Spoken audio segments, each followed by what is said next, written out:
बिस्मिल्लाहिर्रहमानिर्रहीम। अस्सलाम वालेकुम। कैसे हैं आप सब? उम्मीद है आप सब खैरियत से होंगे।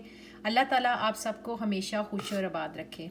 आज हम बना रहे हैं बहुत मज़े का झटपट तरबूज का शरबत। बहुत ठंडा है और बहुत मज़े का बनता है। आप यकीन मानिए आपको बहुत अच्छा लगेगा। मेरी वीडियो अच्छी लगे तो लाइक करें, ज़्यादा से ज़्यादा शेयर करें और जो मेरे नए व्यूअर्स हैं सब्सक्राइब करना और बेल आइकॉन को दबाना मत भूलें।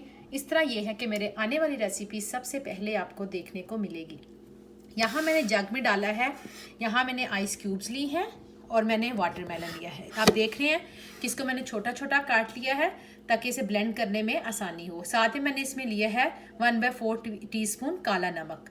तो ये बस ये 3 चीज़ें हैं और इसके अलावा हम इसमें शुगर ऐड करेंगे। अगर आपको मतलब शुगर के आप पेशेंट हैं तो आप शुगर का इस्तेमाल ना करें, तो लेकिन ये कि बच्चों के लिए ये कि ज़रा थोड़ा मीठा हो जाएगा तो अच्छा लगेगा। बिस्मिल्लाहिर्रहमानिर्रहीम। तो हम इसमें तकरीबन 2 से हाफ टेबल स्पून इसमें शुगर ऐड करेंगे। अब इसको मैं ब्लेंड करूँगी। अल्हम्दुलिल्लाह हमने इसे ब्लेंड कर लिया है और माशाल्लाह बहुत ही मज़े का हमारा ये जो वाटरमेलन जूस ये तैयार है। आप इसे बनाइए और मुझे बताइए आपको कैसा लगा। इंशाल्लाह फिर आऊँगी बहुत जल्द नई और आसान रेसिपी के साथ। दुआओं में याद रखिएगा। अल्लाह हाफिज़।